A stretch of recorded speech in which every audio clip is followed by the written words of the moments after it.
Hi, as I was signing out of the last video and saying goodbye, I noticed something that looked a little odd in the lettering, and particularly whenever I ran the simulation.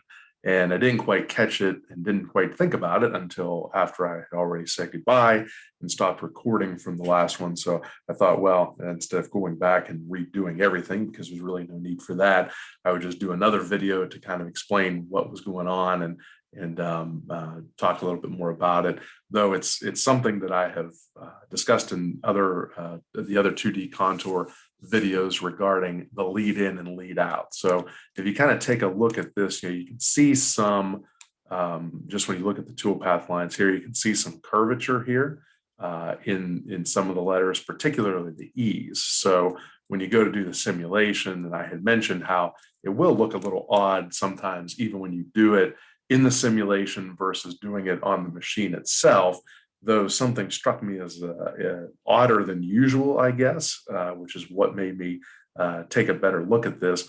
But I think the reason that I kind of glossed over it at first was because I was thinking that perhaps there was something in the fact that I was now using Mastercam 2021, whereas before, when I taught this class, I had the most recent version that we had in previous years was Mastercam 2017. So at any rate, whenever I go to do this, what's happening here is I get this. Well, let me go just running through with the lead in, lead out on. You can see that in the E's and in the M's, or the E's and the M specifically, there's this sort of curvature that's going on. Well, as soon as I start to see something like that in a part, once I run through the simulation, I should have spotted that earlier, certainly as I was doing the initial video. But whenever I see curvatures like that, the first thing I'll suspect is that the lead in and lead out is enabled. And really, it's not that the lead in and lead out would not be useful, but it's just not all that useful to us with the very simple parts and the very simple work holding setups that we use. So in all reality, we have no reason to utilize it in this class. So what I typically do for this, and another reason that I didn't really give much thought to this in the first video was because the cut parameters was actually, it had this plus sign right before it, which means that, all of the stuff that was under it was rolled up.